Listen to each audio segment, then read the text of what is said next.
Graça e paz, irmãos. Bom dia a todos vocês. Espero que os irmãos estejam todos bem. Nós louvamos a Deus por mais uma manhã em que estamos entrando na presença do Senhor para aprendermos mais um pouquinho da palavra de Deus. Nós estamos estudando o livro de Efésios, que tem por título A Igreja Eleita, né? E nós hoje falaremos da lição 7.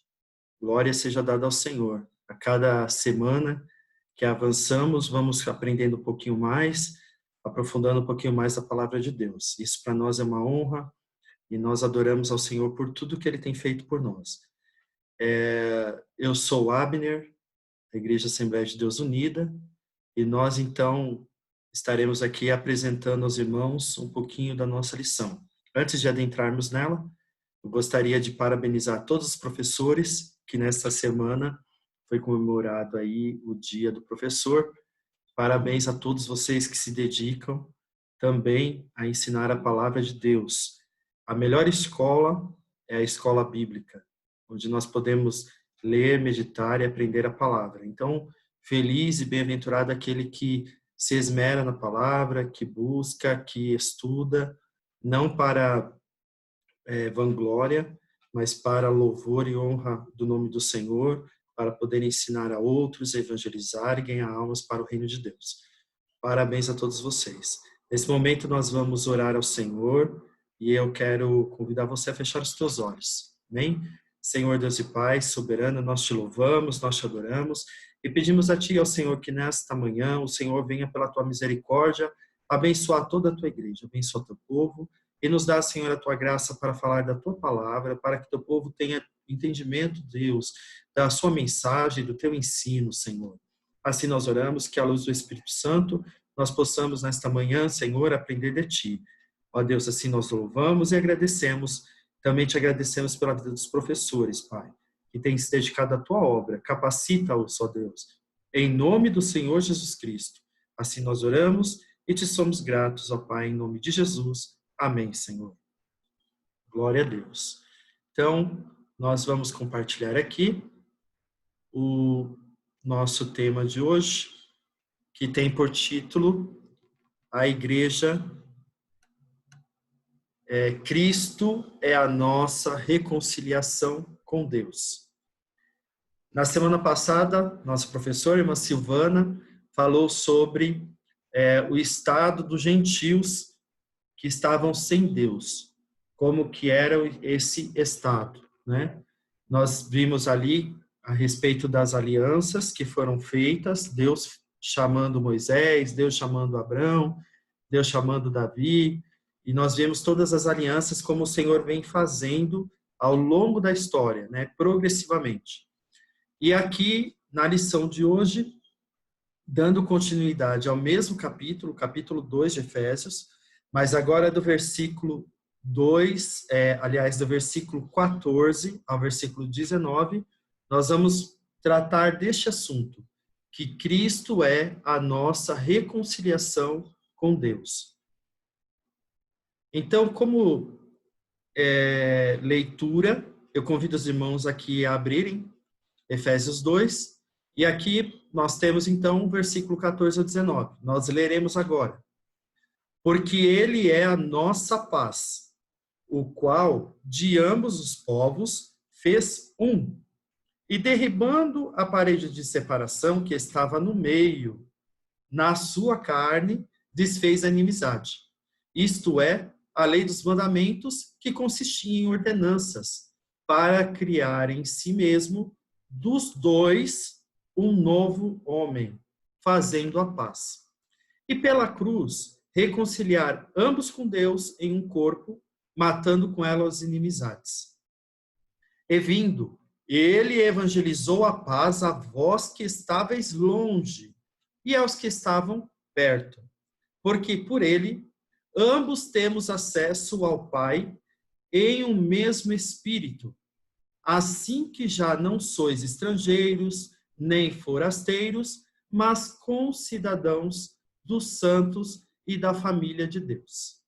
Glória a Deus por esta palavra, pela luz que o apóstolo Paulo tem da parte de Deus, ele vai construindo neste capítulo, neste livro de Efésios, sobre a vida do cristão, sobre a nova vida do cristão, e ele vai construindo agora, ele vai trazendo a respeito daqueles que estavam longe de Israel. Todo aquele que não era circuncidado, ele estava na condição de gentil. Então, como gentil, ele não fazia parte do povo hebreu, parte do judaísmo, parte daqueles que receberam as promessas, né? Essas pessoas são todos aqueles que estavam fora desta aliança, a aliança que o Senhor fez com o seu povo.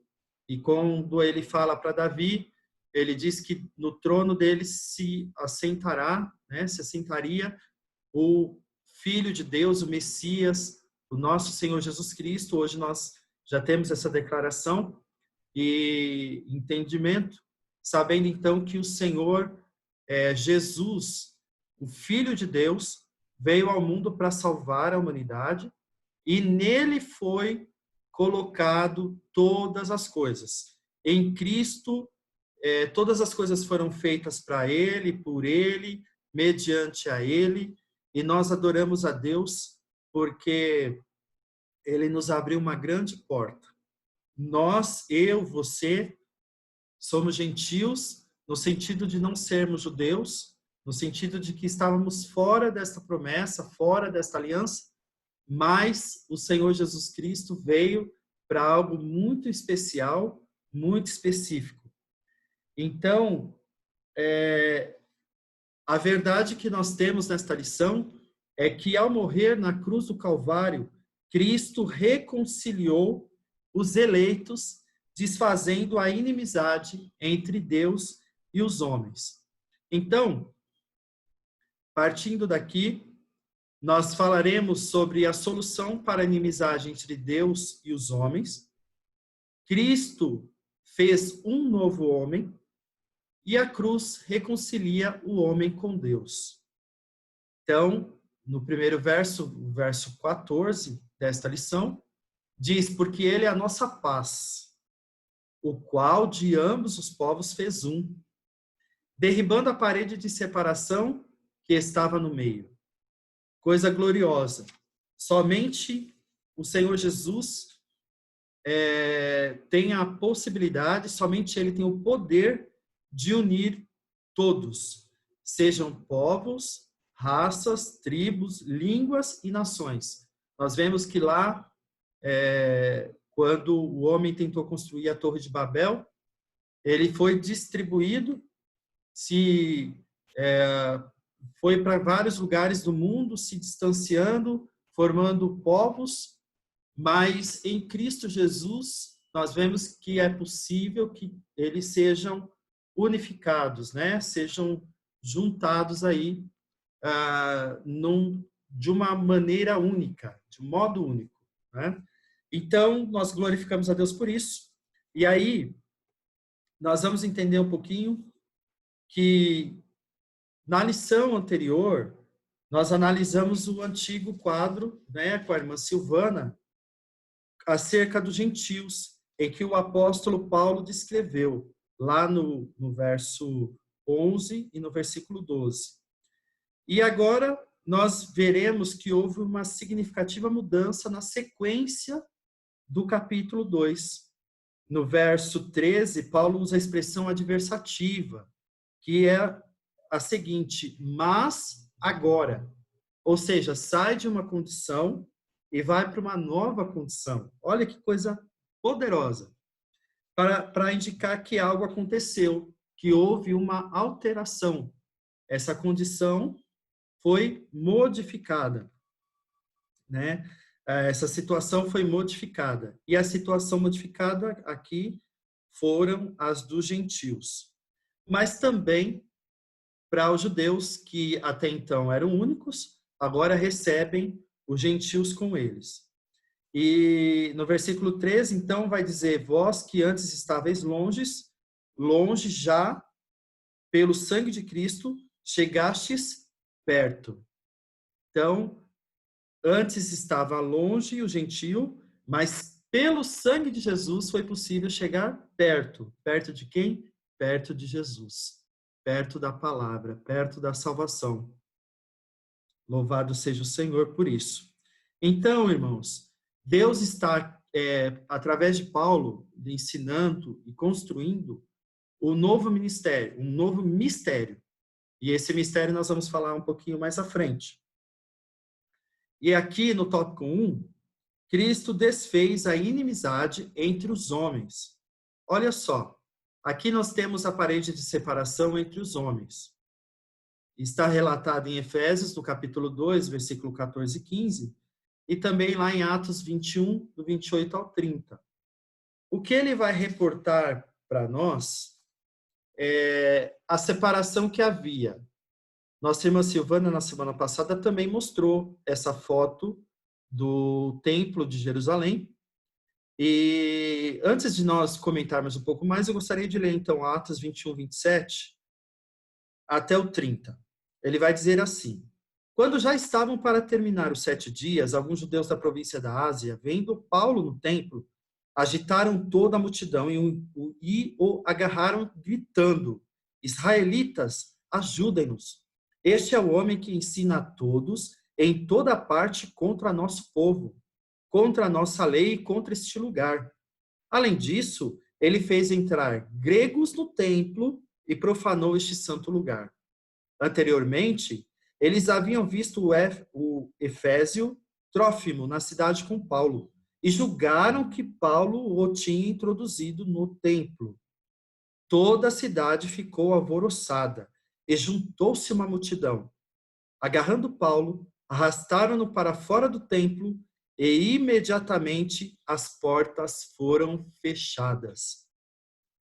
Então, o que nós vemos aqui nesse quadro é que Paulo foi julgado por deixar que esse grego entrasse na parte em que era santo.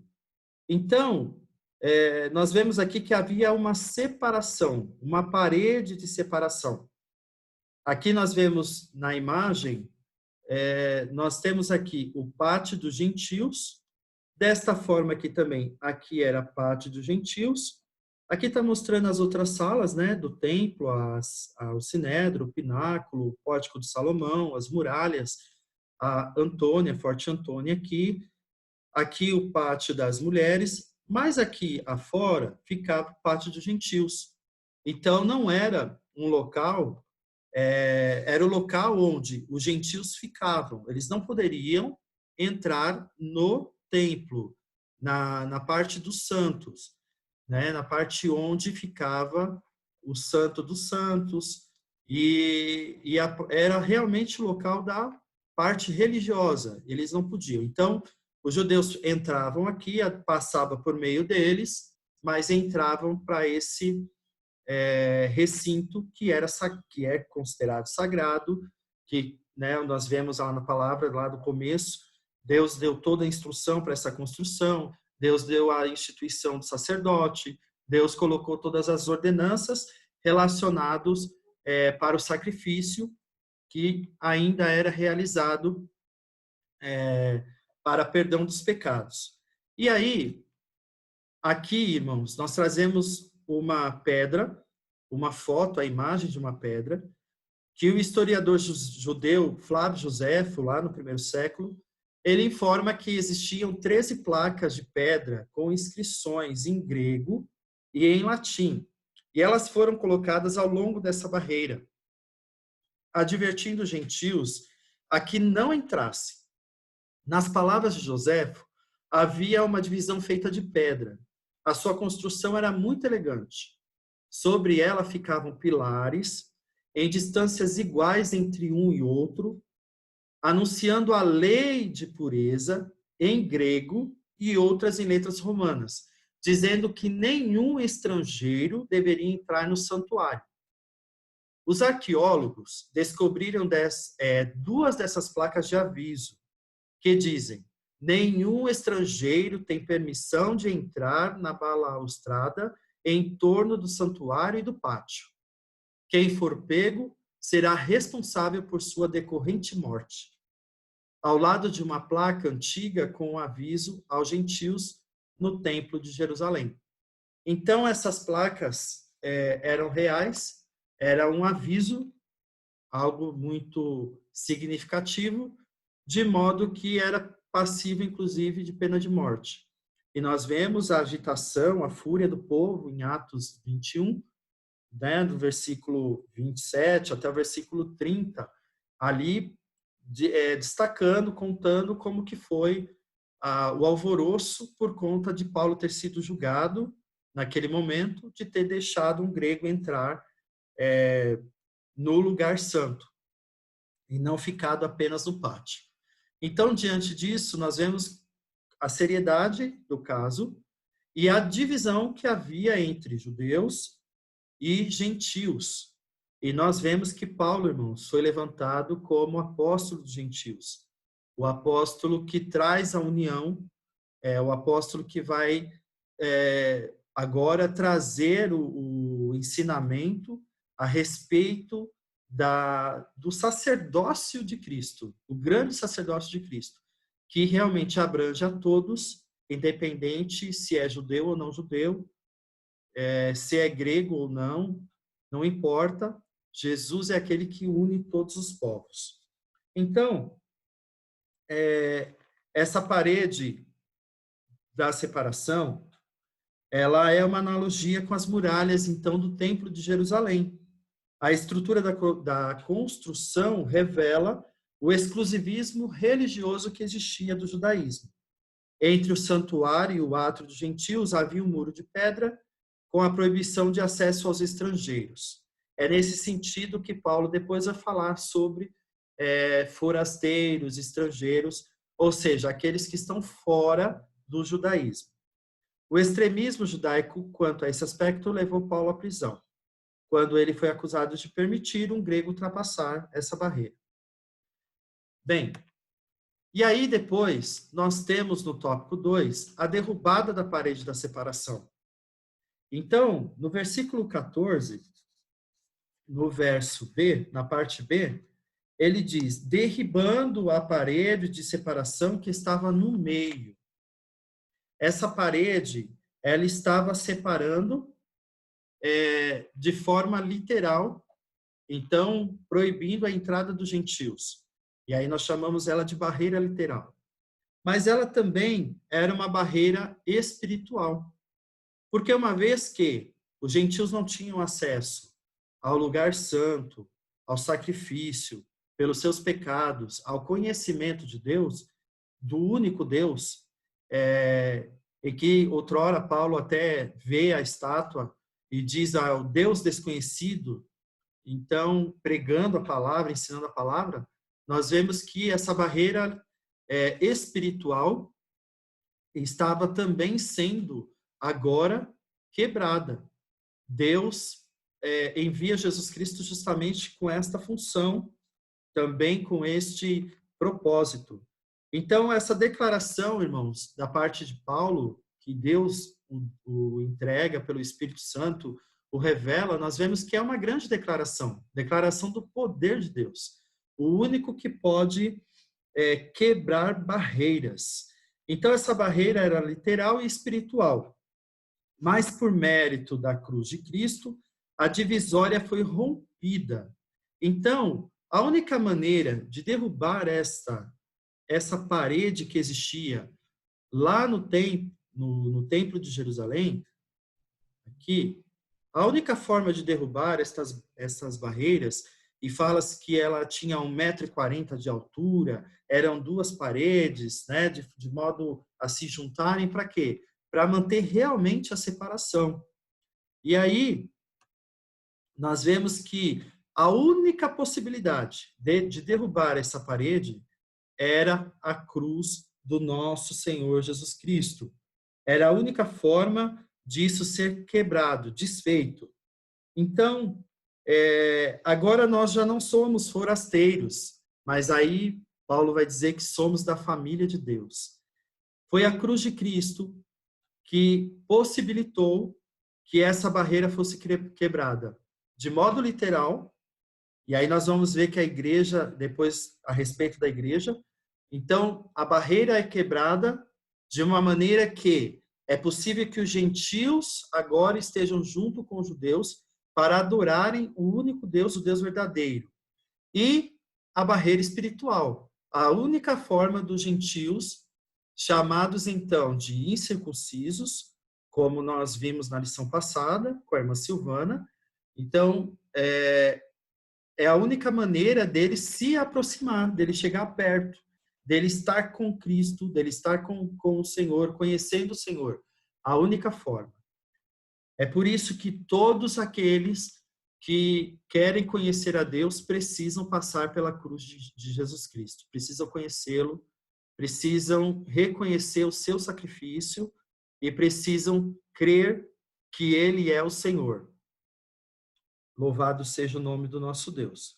Então, aqui nós vemos que este acesso foi possível, essa barreira foi quebrada, e porque na cruz, irmãos, uma das coisas mais maravilhosas que ocorreu ali, na forma do sacrifício, maravilhoso no sentido da sua amplitude, foi justamente o derramamento de sangue. A palavra de Deus diz que sem derramamento de sangue não há remissão de pecados. Então, Jesus, quando é crucificado, seu sangue é derramado e, na forma de sacrifício, o seu sacrifício foi levado ao Rei, ao Pai, né, ao Senhor, a Deus, de modo que, como Cordeiro Santo, como ovelha pura, ele é levado ao matadouro, e o seu sangue, então, é o que nos possibilita ser perdoados e sermos purificados. Então, neste sacrifício, o sacrifício da cruz, é que teve o poder de derrubar todas essas barreiras. E Efésios 2,18, então, o apóstolo Paulo declara que nós somos agora a família de Deus. Então, no verso 18 ele diz, porque por ele ambos temos acesso ao Pai em um mesmo Espírito. Que coisa gloriosa. O apóstolo está dizendo que essa barreira foi quebrada e agora nós somos de uma família, a família de Deus, a família que está no Senhor Jesus, e o acesso que havia, que estava ali impedindo, foi derrubado. Uma grande muralha foi derrubada. Então, isso para nós é um grande presente da parte de Deus. E Hebreus, no capítulo 10, versículo 19, vai dizer que nós temos agora um acesso ao santuário de Deus. Olha o que diz o autor. Portanto, irmãos, temos plena confiança para entrar no lugar santíssimo pelo sangue de Jesus. Então, pelo sangue de Jesus, ou seja, pelo sacrifício da cruz, foi possível que esse acesso fosse aberto, fosse liberado para que os gentios, para que aqueles que estavam fora da aliança fossem inclusos nela. E ele diz ainda no versículo 20, por um novo e vivo caminho que ele nos abriu por meio do véu, isto é, do seu corpo. Então, o corpo de Jesus, sacrificado na cruz, derrubou as barreiras e nos permite que tenhamos acesso ao santuário de Deus. Pois bem, depois no tópico 3, nós temos então o conceito da lei dos mandamentos. E aí, nós vamos compreender que esse conceito repousa numa visão que é tripartida. Ela é dividida em moral, cerimonial e civil. Então, o moral continua naquela condição de padrão de conduta, mas não é como meio de salvação. Efésios 2, no verso 8, 8 e 9, ele vai dizer, pois vocês são salvos pela graça por meio da fé, e isso não vem de vocês, é dom de Deus. Não por obras para que ninguém se glorie. Então, não é pelas obras, mas pela graça do Senhor é que somos salvos. Então, agora, os gentios, estão conhecendo o padrão de conduta, o novo padrão de Deus que vem pela graça. A salvação vem pela graça do Senhor. É o favor imerecido. Não merecíamos, mas fomos salvos. Depois também nós temos o conceito da lei cerimonial, que era então a circuncisão, como foi explicado na lição passada. Nós temos aqui dentro do cerimonial a circuncisão, os sacrifícios, a comida, a bebida, os dias de festa, a lua nova, os sábados. Então, tudo isso é a forma da lei explicando a parte de cerimônia. Então, no Colossenses 2, do verso 11 ao verso 16, aliás, até o 17, ele vai dizer assim, ó, nele também vocês foram circuncidados, não como circuncisão feita por mãos humanas, mas com a circuncisão feita por Cristo, que é o despojar do corpo da carne. Isso aconteceu quando vocês foram, olha só, sepultados com ele no batismo, e com eles foram ressuscitados mediante a fé no poder de Deus, que o ressuscitou dentre os mortos.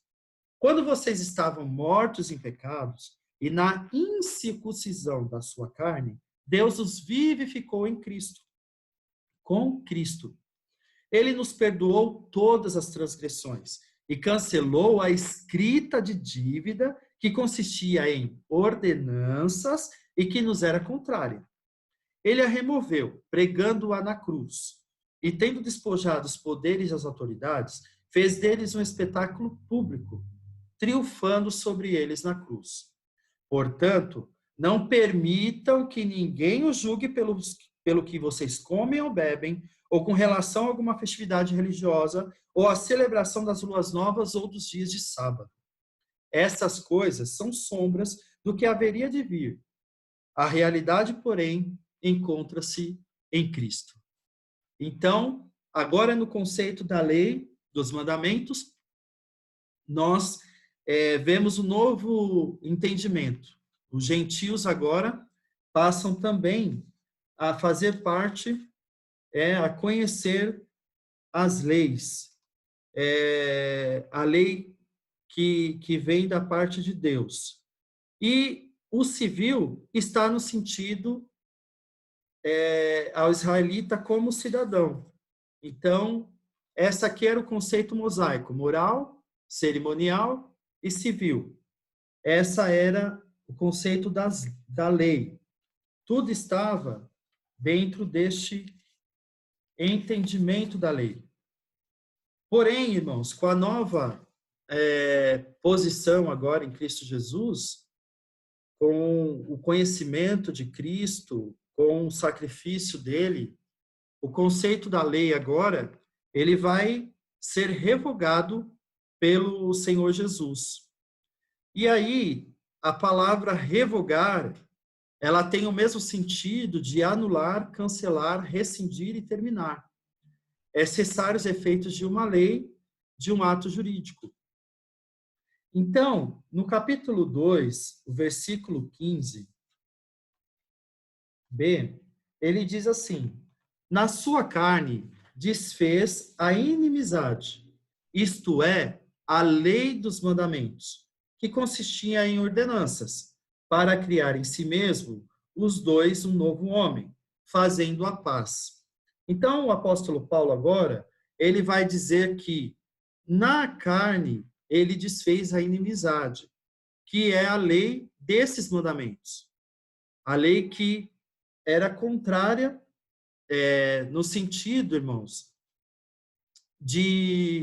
da concepção daquilo que Jesus estava agora trazendo com o sacrifício na cruz. Então, aqui temos a imagem de um judeu, como se fosse um judeu, com o seguinte pensamento: a lei foi abolida por Jesus? Em Mateus capítulo 5, versículo 17, diz que Jesus, ele disse assim: não vim para revogar, mas para cumprir a lei. Então, o que nós podemos entender desse sentido ou que nós poderíamos chamar de conflito, que na verdade não há, é que tudo aquilo que estava em ordenanças, tudo aquilo que estava colocado no sentido de sacrifícios, de leis, de ordens, tudo aquilo que estava à sombra, agora é trazido à luz em Cristo Jesus. Então, tudo aquilo que se fazia para se cumprir as ordens, o mandamento, tudo aquilo que se fazia para que pudesse se ter acesso a Deus, por meio de sacrifícios, por exemplo, derramando sangue de bodes, de ovelhas, tudo isso foi colocado em Cristo Jesus. Então, Jesus, ele veio justamente para quê? Cumprir a lei. É por isso que o seu sacrifício é perfeito, porque ele, sendo Deus, não tinha pecado, não tem pecado, e sem pecado foi possível que ele fosse oferecido a Deus por causa da ira. Para quê? Para aplacar a ira de Deus contra o mundo, contra o homem, né? Então, nós vemos que ele veio cumprir esta lei. Então, ao entregar o seu corpo para ser crucificado, Cristo cumpriu a lei oferecendo-se como sacrifício em favor de ambos os povos. Hebreus 7, 27 diz assim: ao contrário dos outros sumos sacerdotes, ele não tem necessidade de oferecer sacrifícios, dia após dia, primeiro por seus próprios pecados e depois pelo pecado do povo. E ele o fez uma vez por todas, quando a si mesmo se ofereceu. Então, irmãos, Cristo cumpriu a lei oferecendo-se como sacrifício em favor de ambos os povos. E com isso, se oferecendo a Deus como sacrifício, ele vai dizer que essa inimizade foi desfeita. Em Efésios, no capítulo 5, versículo 2, ele vai trazer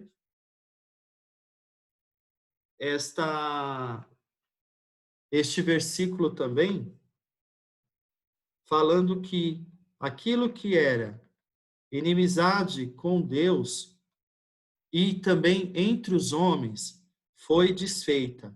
Então, esse sacrifício, ele foi muito perfeito. Se de modo forte, poderoso, grandioso, nós podemos dizer que ele foi completo. Ele não foi um sacrifício pela metade ou que pudesse não ser perfeito. Ele foi perfeito. Então, Paulo escreveu que a vida de vocês seja dominada pelo amor, assim como Cristo nos amou e deu a sua vida por nós, como uma oferta de perfume agradável e como sacrifício que agrada a Deus.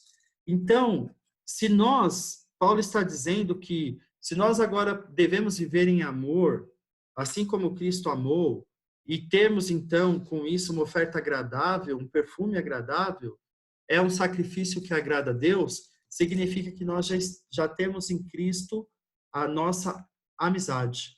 Ou seja, a inimizade com Deus, ela fora desfeita. E aí,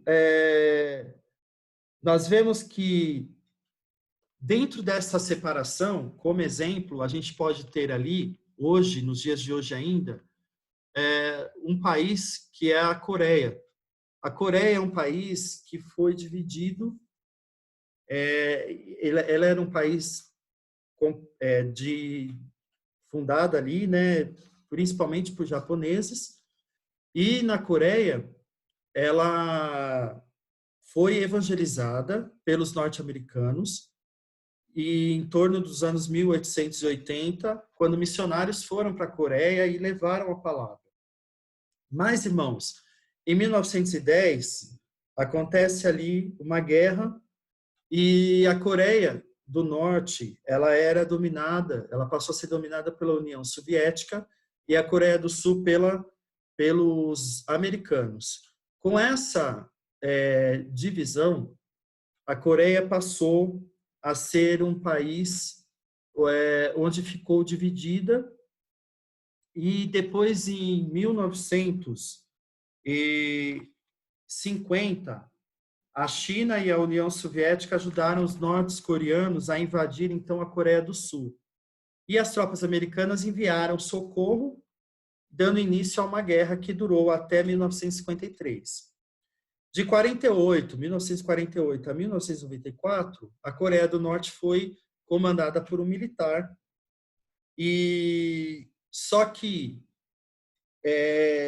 depois de 20 anos, de mais de 20 anos ali, essa Coreia, a Coreia do Norte, acabou virando socialista, militar e depois socialista, e eles acabaram que, para conseguir um domínio maior, Jong-un, que foi um dos fundadores ali, um dos fundadores ali do governo, filho de um dos governadores, de Kim Il-sung, ele acabou, mesmo vindo de família cristã, ele acabou decidindo que para se ter o poder, ele precisava se unir, então, à União Soviética e tirar todos os cristãos do país. Então, para se ter o domínio.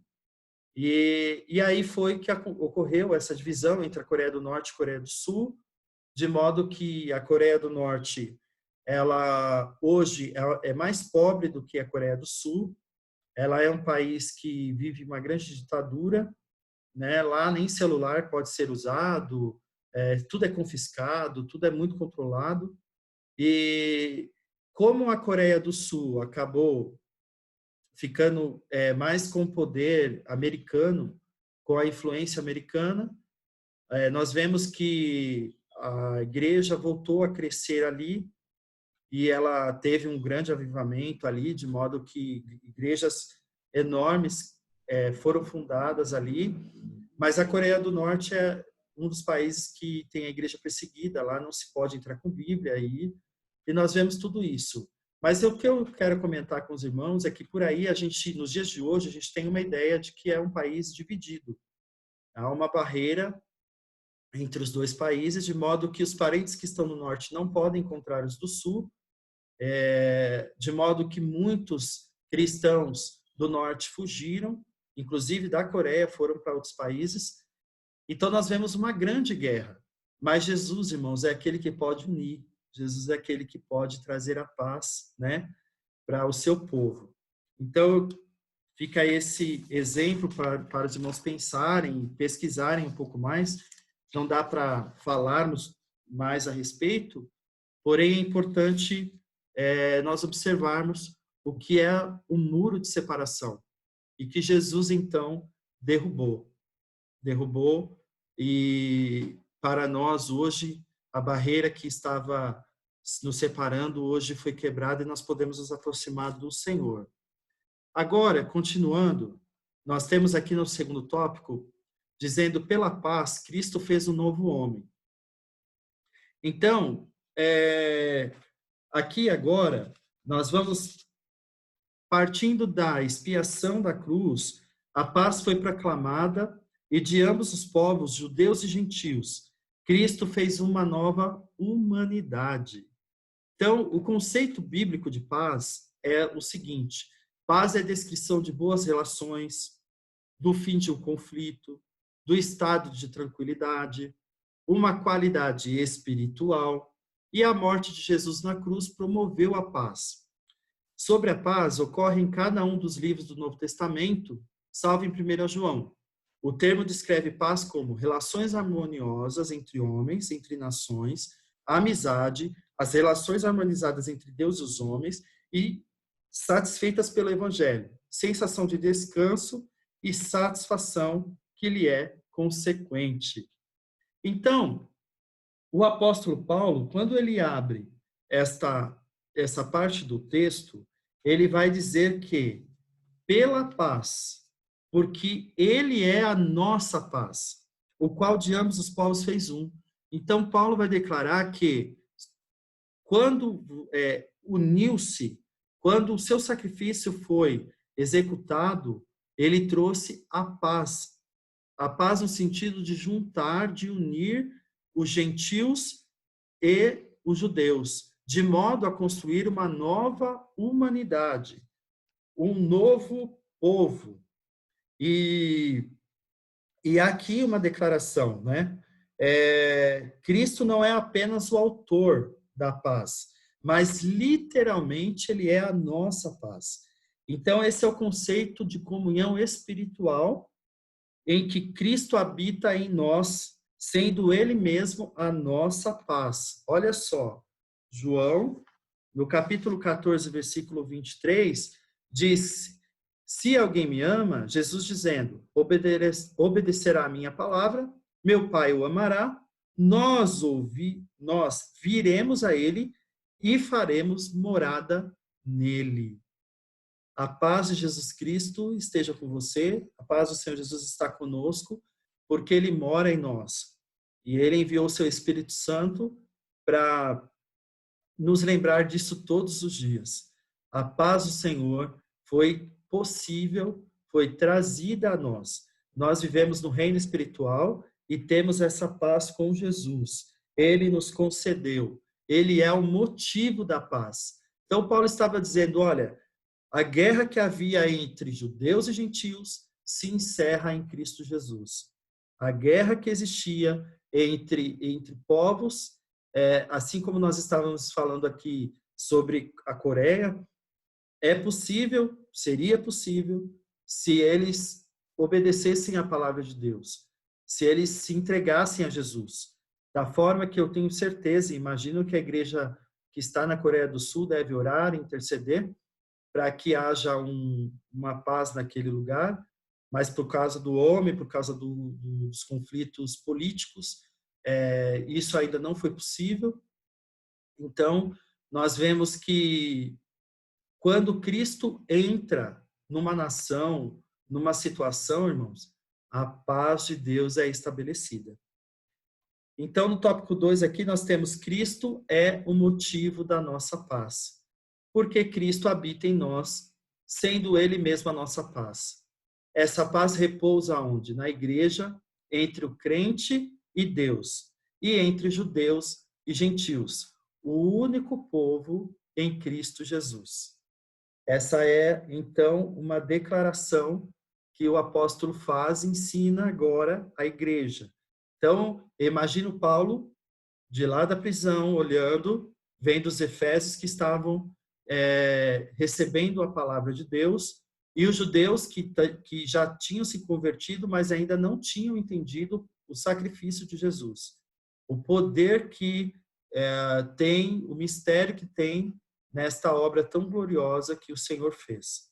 E aí no 3, nós temos a nova humanidade formada pela paz. Então a paz que forma, foi por meio da paz que se formou então essa nova humanidade, esse novo homem.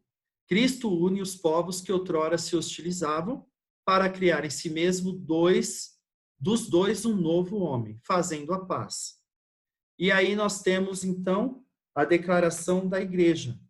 Então, Colossenses 3, no versículo 11, diz: nessa nova vida já não há diferença entre grego e judeu, circunciso e incircunciso, bárbaro e cita, escravo e livre, mas Cristo é tudo e está em todos. Que coisa maravilhosa. Até mesmo escravo que estava ali servindo seus senhores, nós podemos dizer até mesmo os que hoje estão trabalhando, que são empregados, não importa se são empregados ou se são patrões, se são empresários, se são CEOs, não importa quem seja. Em Cristo Jesus, todos nós, pela paz que ele nos deu, fomos formados um só homem, um só povo, chamado então igreja. Então, com isso, nós vemos que as desigualdades são eliminadas, a acepção de pessoas é desfeita e qualquer etnia e classe social desaparece. Romanos, capítulo 2, versículo 11, e Gálatas 3, 28, vai falar isso. Então, Romanos 2,11 diz, pois em Deus não há parcialidade. Eu achei esse versículo, não tinha prestado atenção ainda, mas achei lindo ele, né, da forma que foi colocado. Não há parcialidade. E no Gálatas 3:28, não há judeu nem grego, escravo nem livre, homem nem mulher. Olha aqui, Paulo reforçando até mesmo em questão do homem e mulher, pois todos são um em Cristo Jesus. Então, na igreja, nós todos somos um em Cristo, homens e mulheres, para a glória de Deus. Então, irmãos, continuando aqui para nosso último tópico, que vai ter o tema como pela cruz, reconciliados com Deus num corpo. Então, aqui, nós vamos ver que Paulo vai desenvolver para finalizar, não esse tema inteiro, mas nesse tema que nós estamos trabalhando hoje, ele vai dizer que fomos reconciliados com Deus num corpo. Então, Cristo, no tópico 1, se fez maldição por nós. Hebreus capítulo 12, no versículo 2, vai dizer assim: tendo os olhos fitos em Jesus, autor e consumador da nossa fé, ele, pela alegria que lhe fora proposta, suportou a cruz, desprezando a vergonha, e assentou-se à direita do trono de Deus. A cruz, irmãos, foi maldição. Era uma maldição. Jesus veio na plenitude dos tempos. Um tempo em que os castigos eram feitos por meio da cruz. Então, era cruento, era uma morte dolorosa e muito humilhante. Então, por isso, ela é colocada como maldição. O réu era açoitado por um chicote por várias vezes, tiras de couro, acompanhado de chumbo, irmãos, de ossos, nas pontas. Então, aquelas pontas furavam, perfuravam, machucavam. Depois ele era obrigado a carregar publicamente a cruz até o local da execução. E por essas razões a cruz era então escândalo, chamada de escândalo para os judeus e loucura para os gentios, conforme 1 Coríntios capítulo 1, versículo 23. Apesar disso, Cristo suportou a afronta, levou a nossa culpa, entregou o seu corpo para a crucificação e se fez maldição em nosso lugar. Então, Gálatas, no capítulo 3, versículo 13, declara que Cristo nos redimiu da maldição da lei quando se tornou maldição em nosso lugar. Pois está escrito, maldito todo aquele que for pendurado no madeiro. Então, nós vemos que o nosso Jesus se fez maldição por nós, para nos reconciliar com Deus. Depois nós temos reconciliados pela cruz de Cristo. Então, além de se fazer maldição, a cruz nos traz a reconciliação. A mensagem da cruz apregoou a paz entre Deus e os homens, isto é, o ministério da reconciliação. Então, foi possível, irmãos, essa reconciliação, porque Cristo foi à cruz do Calvário. Colossenses, capítulo 1, verso 20, e 2 Coríntios, capítulo 5, verso 18, diz que tudo isso provém de Deus, provém dele, foi ele quem proporcionou. Ele, então, nos reconciliou consigo mesmo, por meio de Cristo, e nos deu o ministério de reconciliação. E é interessante que Paulo ainda continua falando que Deus em Cristo estava reconciliando consigo o mundo, não levando em conta os pecados dos homens, e nos confiou essa mensagem, a mensagem da reconciliação. Portanto, somos embaixadores de Cristo, como se Deus estivesse fazendo seu apelo por nosso intermédio. Por amor a Cristo suplicamos, reconciliem-se com Deus.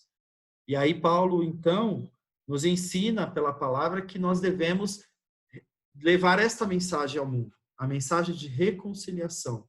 Porque todo aquele que está longe, fora, todo aquele que ainda tem um muro de separação entre ele e Deus, ele precisa saber que esse muro de separação já foi derrubado por Jesus Cristo, desfeito por ele, e desta forma, pela cruz de Cristo, só por esse meio, nós temos condições de sermos reconciliados com Deus.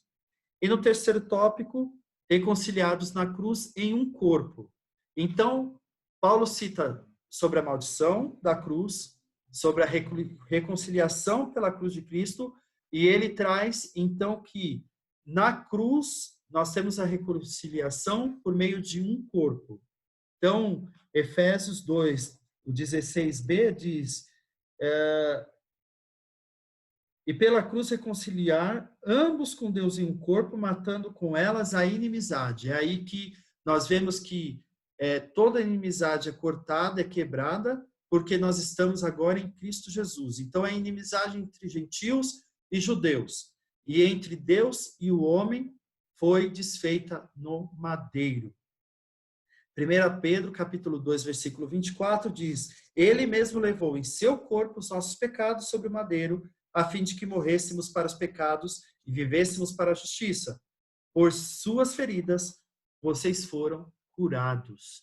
Então, irmãos, nós fomos reconciliados e todos estamos unidos. O que Paulo está trazendo agora é uma união, ele está juntando, ele está ensinando que o novo homem foi levantado, uma nova aliança foi levantada em Cristo Jesus e agora ela é chamada de igreja. Então, a reconciliação foi concretizada pela cruz, gerando um novo pacto, num único corpo, a família de Deus, a igreja de Cristo. E nós louvamos a Deus porque fazemos parte dela.